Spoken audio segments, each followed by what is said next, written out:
Hi everyone, this is Earl Flormata from Mind of a Marketer, and this is the presentation called Local Marketing Secret Sauce. It's a way to get public information out there for just regular places that are looking to drive traffic. So this is specifically made for small to medium businesses. We've got a different presentation for enterprise because they want to do it a little bit differently. And what we want to talk about is really how to drive endless traffic to your business. This is part one. If you look at marketing and kind of just break it down, it comes in four parts. You want to drive traffic to a place, because if you don't drive traffic, no one's ever going to buy anything. It doesn't matter if it's going to be like a local brick and mortar place or a website or whatever else. You need people to come visit. Then you need to start making a list. You need to make a list of people who know, like, and trust your product or service, right? Because it's actually cheaper to come back to your regulars than it is to keep hunting for more new clients over and over again. So it's more cost effective to build a list, market back to that list, instead of just keeping on buying traffic over and over again. From there on in, you make offers, and those offers convert. If the offers are good, people want to buy stuff. If the offers aren't good, well, you're going to get the response back from people not buying anything. And eventually what happens is that translates into sales. So what we're going to start off with is this traffic, the first part here. And the problem is marketing is hard for people who aren't marketers. It's generally expensive for those who don't have large budgets. Signs have stopped working. There's so many of them that people have stopped paying attention. And attention span has decreased over time. Everyone's too busy looking at their phones. So the proximity and radius-based marketing solutions, what they do is they allow local businesses to get people's attention where they're already paying attention, which is their phone, make them an offer, and then retarget and remarket, asking them to come back if they enjoyed their visit, right? And so this is how it works. We've got beacon technology and router technology. And what we're going to talk about first is the beacon technology. It's a way to attract traffic using proximity beacons. So it's a quick, actionable message, and it's a fast proof of concept. It happens immediately. This is our original device. We've actually upgraded it since to a weatherproof one. It's a little more waterproof since we're actually based out of Vancouver and it rains here a lot. So they're all the same in terms of spec, though. It's a 300-foot slash, it's almost 100-meter range if you convert it. It's like 90-something meters, but we just rounded to 100. It's got a 2-year battery life and they're water resistant. The newer ones are more water resistant because we actually made them a little more weatherproof. You push 40 characters in a secure URL through there, and you can see here on the post, it says Earl's Naval Marketing Genius, and it links to my LinkedIn profile. So I've actually used this for networking. I took this with me on a networking expedition. I go meet new people. Instead of bringing out my business card, I said, just check your phone. They look at their phone. My LinkedIn is there, and I got a whole bunch of LinkedIn views and connections. So that works out really well. So the uses. Restaurants can use this to promote their menu, their happy hour, their weekend specials. Bars can use this to promote their drink specials, appetizer deals, that sort of thing. Realtors can use this for open houses or rental properties. Coffee shops can push out their drink specials, new flavors. Retail can push out sales and deals that they have, sidewalk sales, that sort of thing. And essentially it's signage with a twist. You're going to be where people are looking, which is their phone. And that's really what it is. It's unlimited impressions for local traffic. So we want to show you some case studies of this actually working out there in the wild. So what this is showing is an open house. So we use this for downtown Port Coquitlam, I guess 1-bedroom and den. So people walked by in a couple of days, they got 171 clicks. Fantastic. They ended up selling the house over asking. Another example would be taking this thing to a trade show. If you're going to a trade shows and you're promoting your stuff, this was particularly for trademark registration, and this gentleman got 512 clicks to his trademark search place, which is fantastic. That's a lot of clicks for one small bit of time, right? And so if we look at the alternatives, I mean, there's only a couple ways to drive traffic to a location, to a website, to a booth, and one of them is through paid traffic. So if we look at Google, this is Google. We looked up the words trademark registration, and what you can see here is the bid. The suggested bid is almost $6. So remember, this guy got 512 clicks. At $6, that's $3,000 worth of clicks. Well, imagine his surprise when we only charged him $100 in a month to be able to do that. Anything in the adult or anything that it's a bit of a adult related industry, such as like liquor or clubs or anything of that sort of thing, we actually start charging at a higher rate because we have to separate them into a different server. And that's what we do, only because Google doesn't like those things. So anything in the casino industries, pharmaceuticals, that sort of thing, we actually charge double because we have to have a separate server just in case. So what this is, are you a small business? How many small businesses do you know? How many second floor retail businesses do you know? I mean, those guys, people are walking by, but no one sees them because they don't know that they exist. So that's who we're looking for, who we're looking to connect with and help. So we're going to do a quick demo here. Because these are slides, it's just going to show you what it looks like. So on the left-hand slide, you can see the nearby notification. So what happens is if they're within the range of the device, this is what shows up. If they click on it, it'll open up the nearby platform, and it'll show you all the options are in there. So when I did this demonstration, I was the only one around, so you only see this one thing.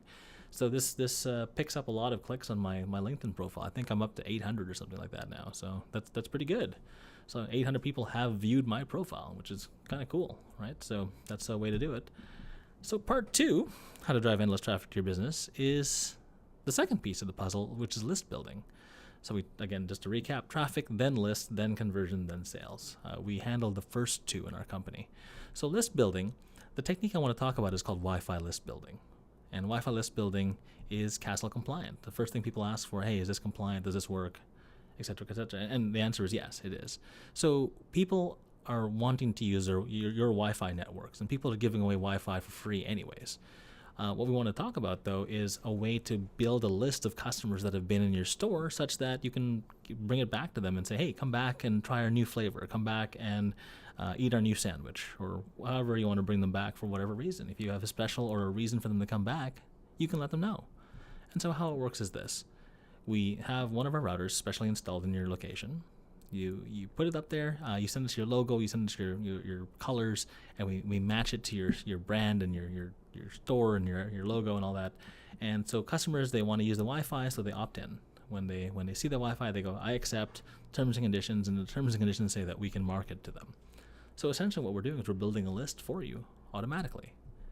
So this is an example of an ice cream store actually in Richmond, locally. You can see that 62 people logged in with Facebook, 6 logged in with Twitter, a whole bunch logged in with email, and a lot of them are returning customers. So that's actually really important.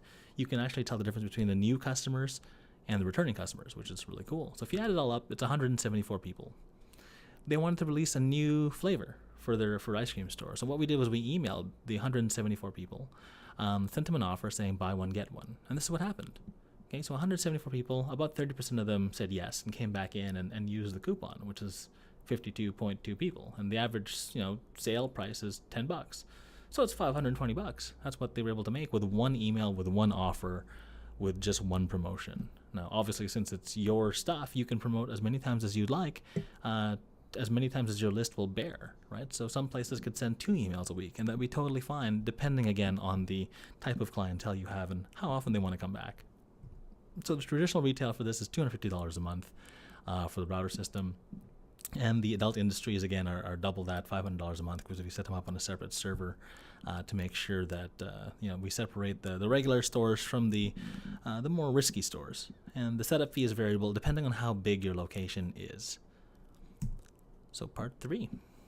In terms of conversion, I know we said we handled the first 2 parts, but the conversion piece is when the customer is ready to buy something from you. This is one of the things that people are going to do on a regular basis. I mean, you have to take Visa, MasterCard, etc. anyways. So there's 3 different main types of processing: e-commerce, brick and mortar, and virtual terminal. So just to break them down, e-commerce is when an online purchase happens from a store. Customers provide credit card information through a secure site, and there's integrations with Shopify, WooCommerce, for WordPress and whatnot. But this is where a transaction happens where there's nobody in the middle of it. You're not giving anyone your credit card number, you're just giving it to the computer and it processes it for you. The next type is brick and mortar. Customers purchase from a store. I mean, you've done this, you've swiped, you've inserted, you've tapped into a physical terminal, and depending on what you need, wired or wireless, there's also long-range terminals that fit into the space as well. The long-range wireless stuff is for like the pizza guy. When you buy pizza, you put your credit card on the thing, and it uses a cell phone signal to get there. The short-range wireless ones are Bluetooth, typically in restaurant type things. I don't recommend them unless you have a really small restaurant. Sometimes the Bluetooth isn't long enough so that when you go out in the patio or the deck or whatever else, it doesn't actually reach the main terminal, and then people can't pay, right? So you're actually better off with the long-range ones. In terms of the virtual terminal, if customers want to give their credit card information via the phone or a web form, employees or owners can charge the card just logging into the virtual terminal online. This is particularly good for stuff like gyms, anything with a membership where there's recurring payments that happen over and over and over again. Because what happens is on the second and onwards transaction, they actually give you a bit of a discount on your processing, which is great. So that's it. Everything's under one roof: e-commerce, brick and mortar, virtual terminal. And some case studies on this. There was a car parts company. We saved them about $650 a month. The PCI compliance was actually easier for them because they used to keep all this information sitting in a safe. I kid you not. And they had to pull this all out and be able to, process each one individually. That sucks. With our automated system, they push a button, and instead of taking 3 days to do their books, it takes now 30 seconds, which is great. Hence time savings. They loved it for that. The restaurant, we saved them $500 a month. They were happier because they got the money in the bank next day. Okay, and they have fancy terminals now, so it looks great. The liquor store, savings of about $2,000 a month. Better security and fairer fees. This was the big fair fee things. We help people save money on fees because we want the businesses to succeed and we want to build that long-term lasting relationship. So putting it all together, we've got driving traffic from the beacon technologies, building lists from our router technologies, and then lastly saving money on the conversion step. And that helps you guys eventually make more sales. And that's how we help small to medium local businesses get out there and win. So the next step is, which one helps your business the most? I mean, let us know. Do you have a traffic problem? Do you want more customers to come in the door, right? Do you have a list problem? Do you want to bring your regular customers back on a more regular basis? Do you want to bring customers back and give them a reason to come back, give them an offer to come back? Okay. Or last but not least, conversions. In terms of conversions, are you guys paying too much in fees? Right? Even a couple extra $100 in savings makes it worth it, because then you could redistribute that money that you were already paying in fees and use it to up your marketing, bring more customers in, make more money, have your business grow. So book a call today. If you're interested, take action to grow your business. Again, this is Earl Flormata. Thank you for watching.